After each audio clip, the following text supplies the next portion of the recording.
Kompas Petang kami lanjutkan, saudara. Amnesty mengecam keras berbagai rentetan teror yang menimpa influencer hingga aktivis Greenpeace Indonesia, Iqbal Damanik. Direktur Amnesty International Indonesia, Usman Hamid, menilai hal ini bukan sekedar kasus kriminal biasa.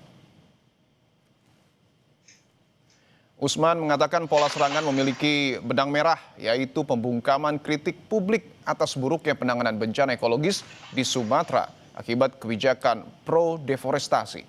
Kritik yang lahir dari solidaritas kemanusiaan dan semangat perbaikan justru dibalas intimidasi fisik dan digital.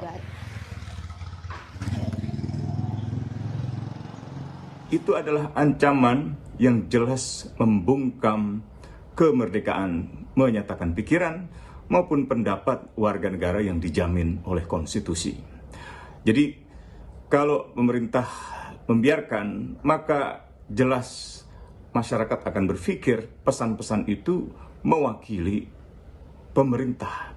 Dan sebaliknya, kalau tidak ada orang-orang pemerintah atau unsur negara yang terlibat, termasuk aparat keamanan, maka seharusnya segera dibuka, segera diusut, dan pelakunya ditangkap.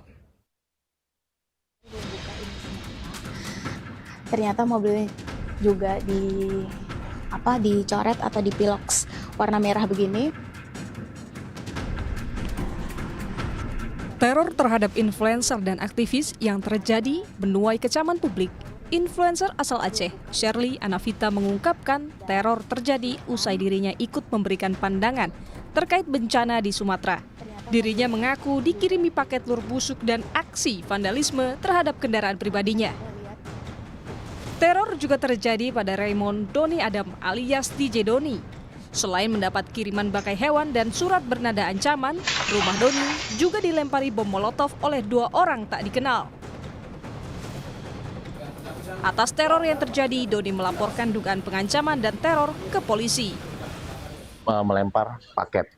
Paket itu di lakban coklat, Tupperware, isinya bangkai ayam dengan kepala terputus, beserta ada catatan tulisan ancaman. Terus kemudian 2 hari kemudian subuh tadi tanggal 31 dini hari pukul 3.12 ada 2 orang mengarah dari taman sana datang ke sini sampai depan rumah saya, mundur sedikit baru melempar bom molotov. Sudah dilaporkan ke Polda ya? Sudah, langsung Polda laporkan. Bukti-buktinya, bukti ancaman, surat ancaman, terus apalagi tadi bukti bom molotovnya yang pecah, sumbunya juga masih ada. Manajer kampanye iklim dan energi Greenpeace Indonesia, Iqbal Damanik, pun tak luput dari serangan teror.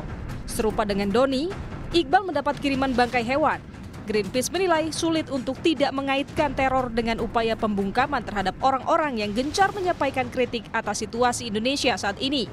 Greenpeace Indonesia menduga ini sebagai bentuk teror terhadap kerja Iqbal sebagai pengkampanye Greenpeace yang belakangan banyak mengkritik pemerintah ihwal penanganan bencana Sumatera. Ancaman yang serius kepada kebebasan sipil, kebebasan berekspresi, dan demokrasi kita.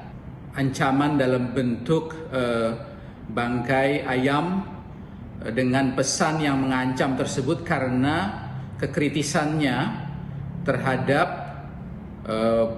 upaya-upaya penanganan bencana di Sumatera yang dipandangnya dan kami pandang tidak maksimal. Merespons teror yang terjadi pada influencer, kreator konten hingga aktivis, Komisioner Kompolnas Muhammad Khairul Anam mengecam tindakan itu. Anam meminta polisi mengusut dan mengungkap pelaku hingga dalang teror. Ya, apapun motivasi, apapun bentuk dan tujuan dari teror tersebut itu merugikan kita semua. Apa yang mereka lakukan itu bagian dari hak yang dilindungi oleh konstitusi kita, dilindungi oleh undang-undang kita, dilindungi oleh prinsip-prinsip hak asasi manusia. Oleh karenanya penting ya kepolisian untuk mengungkap siapa pelaku di balik aksi teror ini dan siapa di balik dalang ini. Teror yang terjadi pada sejumlah influencer terjadi pada rentang waktu yang berdekatan di akhir Desember 2025. Mulai dari ancaman melalui media sosial hingga paket berisi surat yang disertai bangkai hewan. Kini publik menanti kepolisian dalam mengusut motif dan pelaku teror yang menimpa sejumlah influencer dan aktivis. Tim Liputan, Kompas TV.